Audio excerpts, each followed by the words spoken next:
Fala aí pessoal, sou Jorge Nicola, bem-vindos a mais um vídeo do canal, sempre bom ter vocês por aqui, sem perder tempo. Pedir para deixar like, se inscrever no canal e ativar as notificações.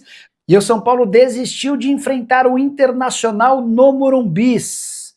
Jogo marcado para 3 de dezembro, penúltima rodada do Campeonato Brasileiro. Jogo super importante na briga do Tricolor por vaga em pré-Libertadores. Inicialmente esse jogo aconteceria na Vila Belmiro, por conta da realização de uma série de shows, mas dentro do São Paulo conseguiu-se a informação de que haveria tempo hábil para que o gramado fosse replantado e o São Paulo fizesse esse jogo.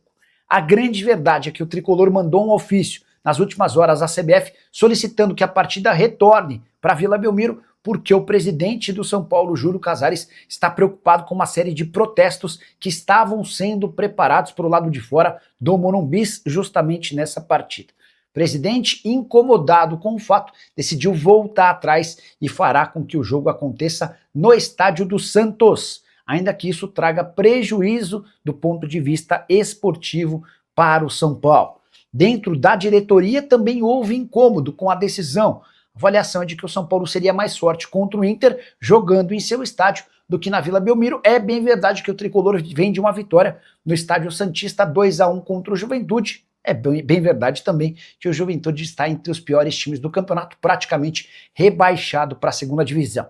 A saideira sobre o São Paulo, Ferreira não enfrenta o Fluminense nessa quinta-feira, jogo no Maracanã. O atleta sentiu um edema na coxa na partida contra o Juventude e talvez nem entre mais em campo na reta final de 2025. Alvo de São Paulo e Corinthians na última janela de transferências, Pedro Rocha está de saída do Remo.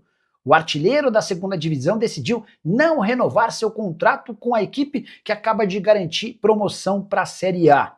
E dá para dizer que o Pedro Rocha está super valorizado.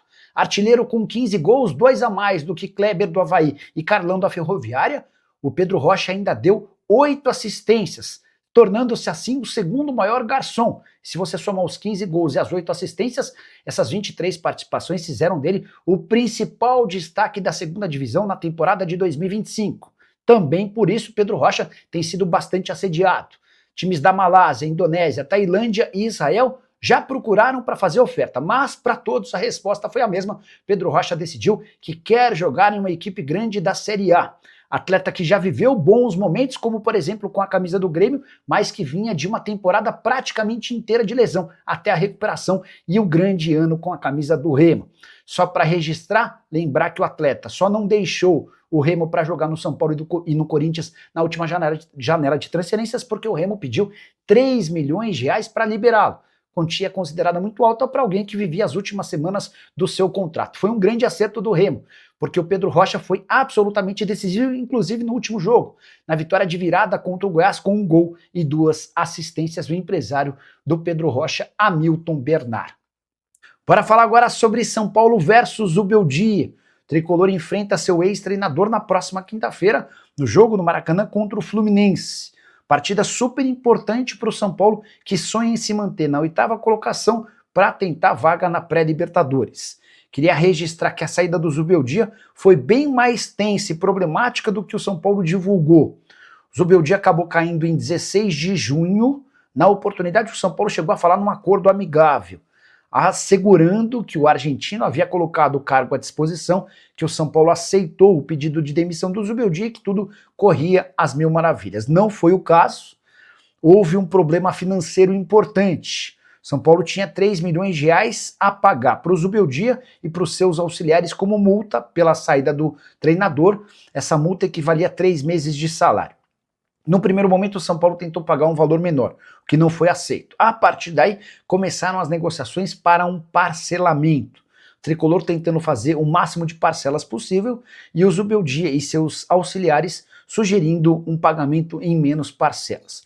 No fim das contas, dá para imaginar que a coisa se acertou, até porque nesse exato momento não existe qualquer processo do Zubeldia contra o São Paulo. Antes de gravar esse vídeo, procurei o pessoal do departamento jurídico do Tricolor, que assegurou que o treinador argentino não precisou recorrer à justiça contra o São Paulo. Por falar em justiça, contar que o Tricolor cobra nos tribunais 6 milhões e 200 mil reais da Blue Saúde, operadora de planos de saúde que estampou sua marca até a metade desse ano. O contrato havia sido iniciado em junho de 2024 e recentemente a Blue Saúde saiu da camisa do São Paulo por inadimplência. De acordo com o Tricolor, o contrato que só acabaria em dezembro precisou ser interrompido porque desde maio desse ano a Blue Saúde deixou de fazer seus pagamentos.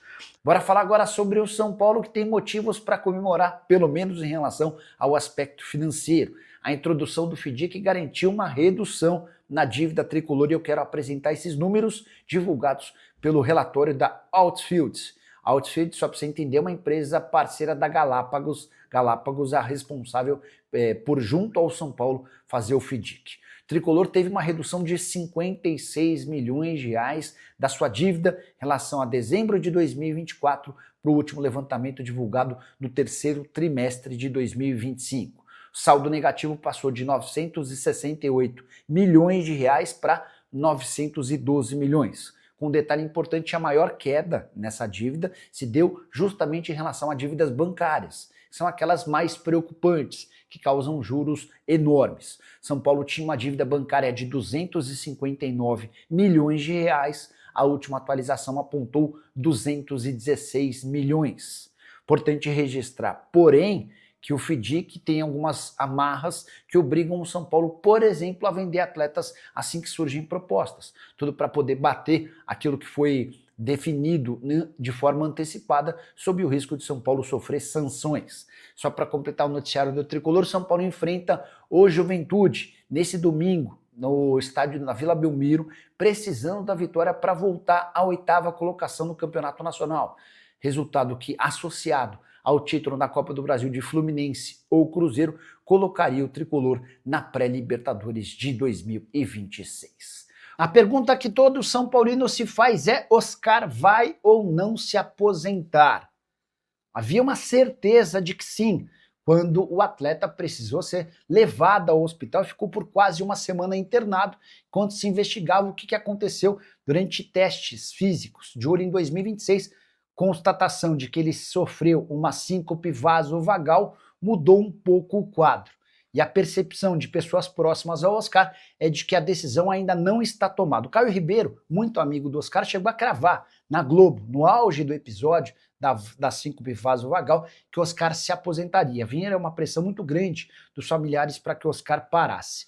Mas como o diagnóstico não foi tão complicado, a família do Oscar deixou de pressioná-lo e a decisão será do jogador, que ainda não se sentiu confortável para decidir sobre a aposentadoria ou não. São Paulo não vai se apressar e nem vai pressionar o jogador. A decisão será única e exclusiva do Oscar. Se o Oscar quiser parar, o contrato será rescindido e o São Paulo economiza mais de 60 milhões de reais em salários até dezembro de 2027. Vale a lembrança de que o Oscar é o jogador mais bem pago do elenco tricolor. Caso contrário, se o Oscar decidir continuar, o São Paulo segue com o atleta de forma normal. Só para completar em relação ao tricolor, vitória por 2-1 contra o Juventude.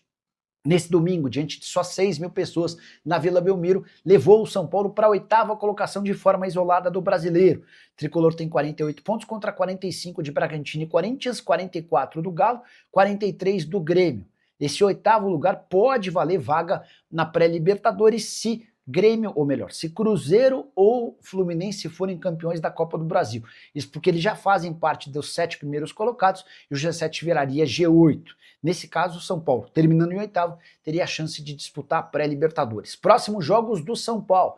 Tricolor ainda enfrenta o Fluminense fora de casa, esse é o mais complicado dos jogos que o São Paulo ainda faz. Depois, o São Paulo recebe o Internacional e visita o Vitória no Barradão. A próxima rodada tem o Bragantino recebendo o Fortaleza e o Corinthians recebendo o Botafogo. São Paulo vai ter que torcer para que Bragantino e Corinthians tropecem, além de eventualmente tentar fazer ponto no Rio de Janeiro contra o time de Zubeldia. Desde que o Zubeldia foi contratado pelo Fluminense, o Tricolor tem 100% de aproveitamento como mandante. Fala pessoal, estamos aí com atualizações importantes do São Paulo.